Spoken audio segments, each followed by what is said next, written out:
Assalamualaikum warahmatullahi wabarakatuh. Halo warga belajar semua, jumpa lagi dengan saya Resi Muktasidah sebagai tutor materi matematika di PKBM Bina Pandu Mandiri Ciamis. Di video kali ini kita akan belajar tentang konsep dasar dari peluang yang merupakan materi matematika untuk kelas 12 atau setara dalam paket C di semester genap.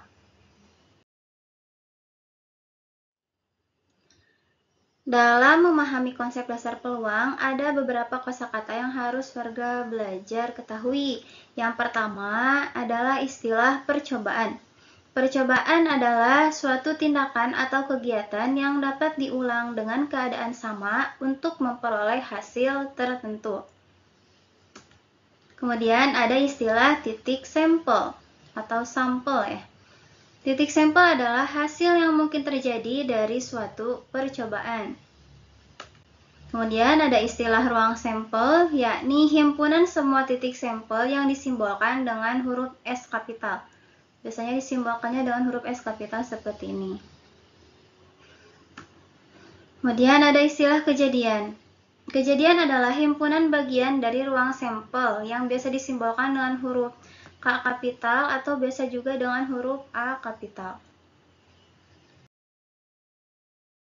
Lalu apa itu peluang? Peluang adalah ukuran kemungkinan suatu peristiwa akan terjadi. Nah, dalam matematika, peluang dinyatakan sebagai angka antara 0 dan 1. Jadi, nilai dari peluang itu adalah bilangan antara 0 sampai 1. Nah, jika peluangnya 0, berarti kejadian tersebut mustahil akan terjadi. Sedangkan jika peluangnya pas 1, berarti kejadian tersebut pasti terjadi. Rumus dasar peluang.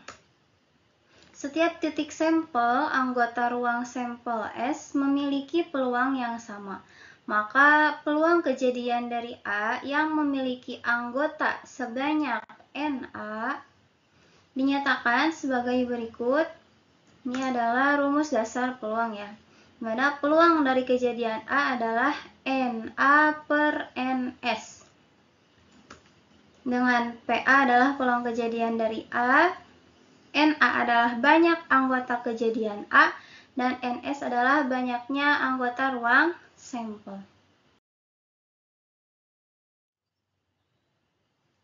Tadi sudah disinggung di awal, kejadian dalam peluang itu ada 3. Yang pertama adalah kejadian mungkin, yakni peluangnya antara 0 dan 1. Contohnya, peluang mendapatkan angka 3 saat melempar dadu.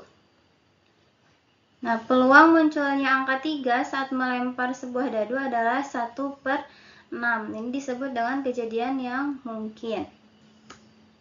Kemudian ada kejadian mustahil, yakni jika nilai peluangnya adalah 0. Contohnya, peluang mendapatkan angka 7 saat melemparkan dadu.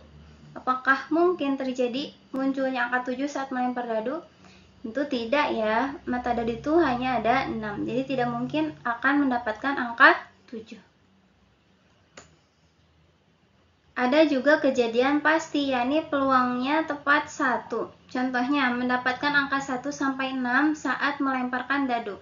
Itu kejadian yang pasti ya, pasti dapat angka dari 1 sampai 6. Contoh peluang dalam kehidupan sehari-hari, yang pertama contohnya adalah dalam perkiraan cuaca. Misal, peluang hujan hari ini adalah 70%. Kemudian ada permainan undian. Peluang menang 1 dari 1000. Kayak lotre gitu ya warga belajar. Kemudian yang ketiga contohnya adalah dalam pengerjaan tes pilihan ganda atau PG. Peluang menebak benar 1 dari 4 pilihan. Kemudian ada juga pelemparan koin. Peluang mendapatkan sisi gambar yakni 50%.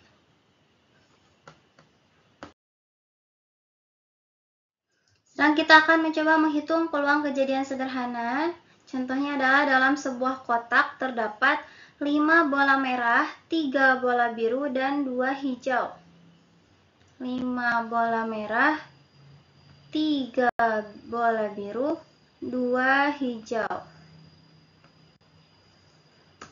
Peluang mengambil bola merah. Oke, lihat. Bola merah. Bola merah jumlahnya ada berapa? Ada 5. Maka NA-nya adalah 5. Per NS-nya berapa? Kita jumlahkan 5 ditambah 3, 8 ditambah 2, 10. Maka tinggal bandingkan 5 per 10. Atau disederhanakan menjadi 1 per 2. Kalau mau didesimalkan, 1 per 2 itu sama dengan 0,5.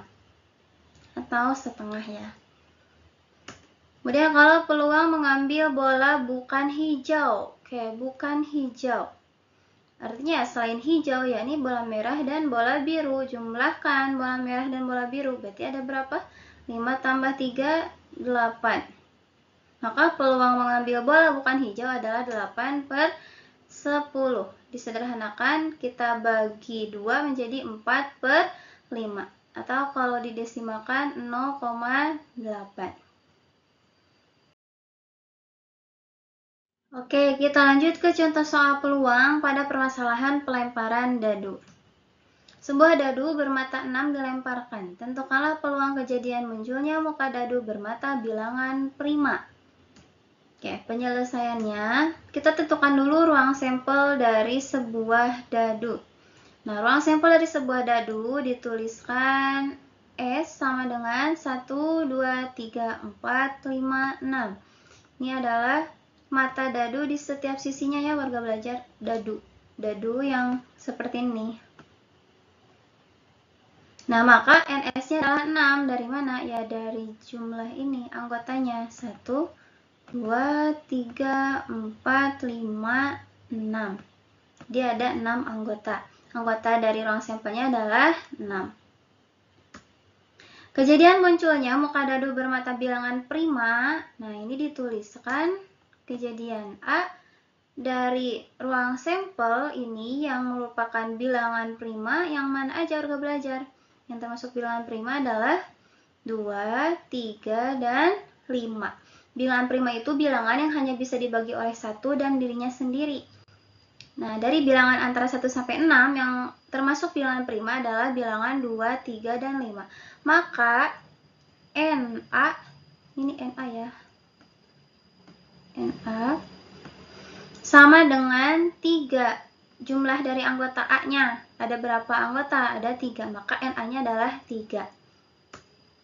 Nah, sehingga peluang kejadian munculnya muka dadu bermata bilangan prima adalah kita bandingkan NA dengan NS. Ingat rumus dasar peluang tadi. PA sama dengan NA per NS. NA-nya 3, NS-nya 6. Jadi 3 per 6. Atau disederhanakan menjadi 1 per 2. Dari mana 1 per 2 didapat? Dari kita sederhanakan membagi pembilang dan penyebutnya dengan 3. Jadi 3 dibagi 3, 6 dibagi 3. 3 dibagi 3, 1, 6 dibagi 3, 2. Jadi peluangnya adalah 1 per 2. Kemudian ada yang disebut dengan frekuensi relatif. Apa itu frekuensi relatif?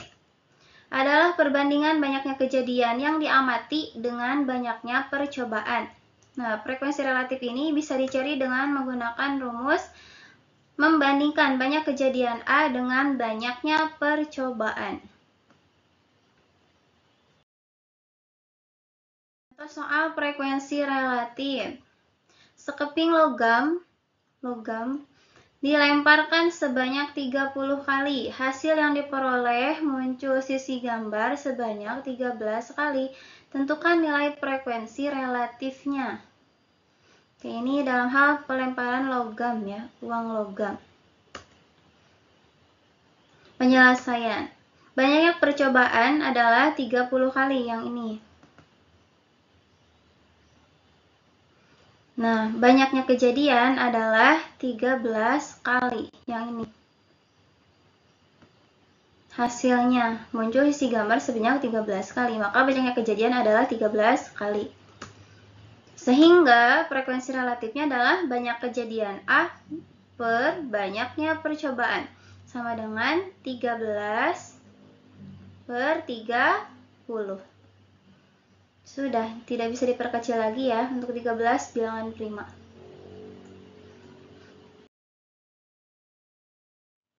Kemudian peluang komplement suatu kejadian. Di sini ada istilah komplement.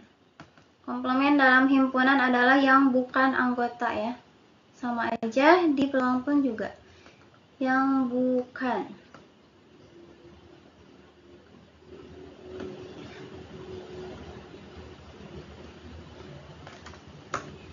Komplement suatu kejadian himpunan diartikan sebagai kejadian bukan himpunan tersebut. Misalnya, komplement kejadian A adalah kejadian bukan A. Nah, disimbolkan dengan A pangkat C. Ini ya, A komplement. Itu C kapital. Bisa dicari untuk mencari peluang A komplement adalah 1 dikurangi peluang A. Atau 1 dikurangi PA. Contoh soalnya, sebuah kartu diambil secara acak dari seperangkat kartu bridge. Berapa peluang terambil bukan kartu as? Kartu bukan as ya. Di sini ada kata bukan. Di komplemennya. Nah, penyelesaian langkah pertama kita harus tahu dulu dalam seperangkat kartu bridge itu jumlahnya ada berapa. Jadi dalam seperangkat kartu bridge itu memiliki 52 kartu. Di sini disebutkan di soal tidak ada joker ya, tanpa joker. Kalau tanpa joker berarti 52 kartu. Kalau dengan joker itu adalah 56 jumlahnya. Kalau nanti di soal disebutkan dengan joker ya, 56. Karena di sini tanpa, maka jumlah kartunya itu adalah 52. Sehingga NS-nya adalah 52. Nah, dalam seperangkat kartu bridge itu terdapat 4 jenis kartu as yang berbeda, sehingga NA-nya adalah 4. 4 dari mana? Dari ini. Jumlah kartu as dalam seperangkat kartu bridge itu ada 4 jenis. Maka NA-nya adalah 4. Maka peluang terambilnya kartu as adalah, kita cari dulu peluang kartu as-nya, NA per NS. NA-nya 4, NS-nya 52. 4 per 52. Kita sederhanakan, bagi 4. 4 dibagi 4, 1. 52 dibagi 4, 13. Jadi peluangnya adalah 1 per 13. Nah, karena yang ditanyakan adalah peluang terambilnya kartu bukan as, berarti kita cari PA komplementnya. Rumus dari PA komplement adalah 1 dikurangi PA. Maka 1 dikurangi PA-nya berapa? 1 per 13. 1 dikurangi 1 per 13. Yang 1 kita samakan penyebut, jadi 13 per 13. Samakan penyebut ya, per 13. 13 dikali 1 ya 13. 13 dikurangi 1. Karena udah sama penyebutnya, tinggal kurangi pembilangnya. 13 dikurangi 1 adalah 12. Maka peluang terambilnya kartu bukan as adalah 12 per 13. Ini permasalahannya sama kayak contoh awal tadi yang peluang terambilnya bukan bola hijau ya. Itu adalah contoh dari peluang komplement.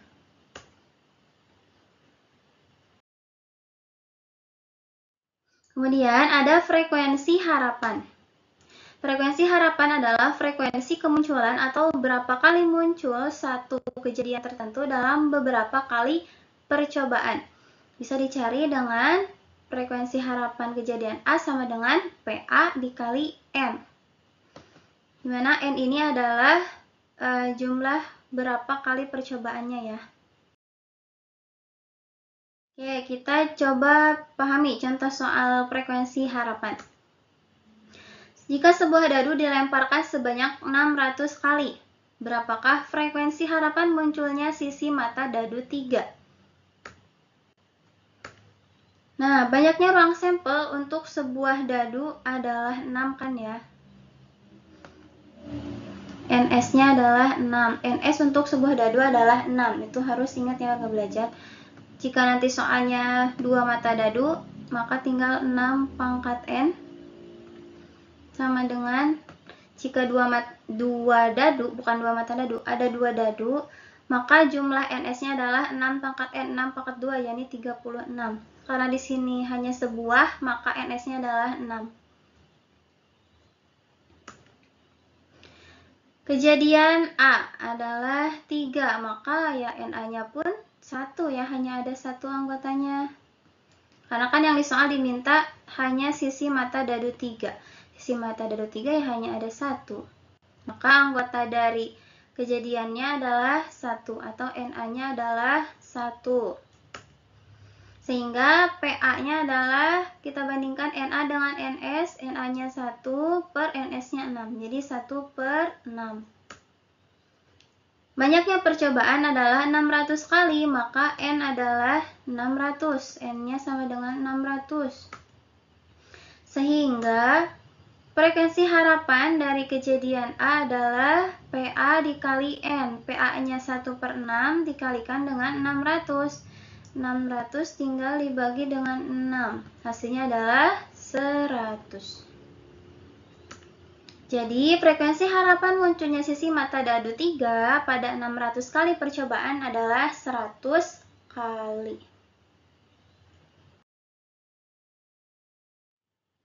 Nah, itu dia tadi beberapa penjelasan tentang konsep dasar dalam materi peluang. Silahkan warga belajar, jangan lupa kerjakan penilaian di kelas daringnya. Sekian dari saya, mohon maaf atas segala kekurangannya. Terima kasih. Wassalamualaikum warahmatullahi wabarakatuh. Sampai jumpa di video berikutnya.